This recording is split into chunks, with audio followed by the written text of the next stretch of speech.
चलिए आगे बढ़ते हैं और एक और बड़ी खबर से आपको रूबरू करा देते हैं। गुरदासपुर में सीमा के पास पाकिस्तानी ड्रोन देखा गया है। बीएसएफ के जवानों ने करीब 74 राउंड फायर की और करीब 15 मिनट तक भारत की सरहद में ये घूमता रहा, जिसके बाद वापस गया। 74 राउंड फायरिंग की गई। 15 मिनट तक भारत की सरहद में ये घूमता रहा ड्रोन।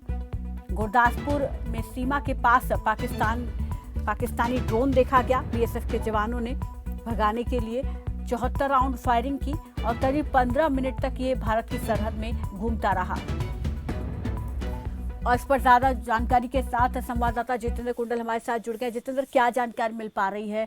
क्या कुछ मिला है इस ड्रोन के आने के बाद, और या अधिकारियों की तरफ से कोई जानकारी दी गई है?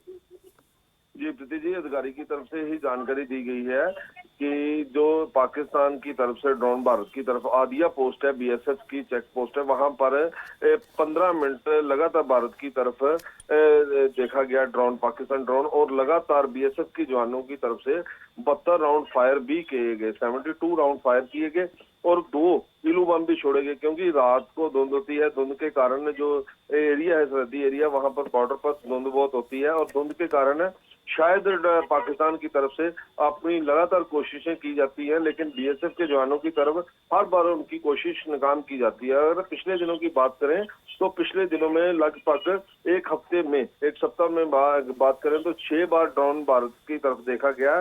कभी 15 सेकंड और कभी 1 मिनट के बाद वापस चला जाता है और उनकी कोशिश भी नाकाम की जाती है। लगातार पिछले दिनों में ड्रोन को गिराया भी था और उसमें से हिरन और कुछ हथियार भी बरामद हुए, लेकिन उनकी कोशिशें जो लगातार नाकाम हो रही हैं। शायद हो सकता है अब ये भी जांच का विषय है, क्योंकि अब बीएसएफ के जवान जो है सर्च अभियान शुरू किया है उस इलाके में आदिया पोस्ट पर, कि हो सकता है कि उन्होंने जो 15 मिनट लगातार ड्रोन भारत की तरफ देखा गया, हो सकता है कोई नशे की खेप जहाँ कोई हथियारों को लेकर कोई ऐसा कोई मामला सामने ना आए, इसके लिए सर्च अभियान भी जारी किया गया है, क्योंकि उनकी कोशिश फिर भारत की जवानों की तरफ से नाकाम की गई है। जी शुक्रिया जितेंद्र हमारे साथ जुड़ने के लिए, इस तमाम जानकारी के लिए। तो अब इलाके में सर्च ऑपरेशन चलाया जा रहा है।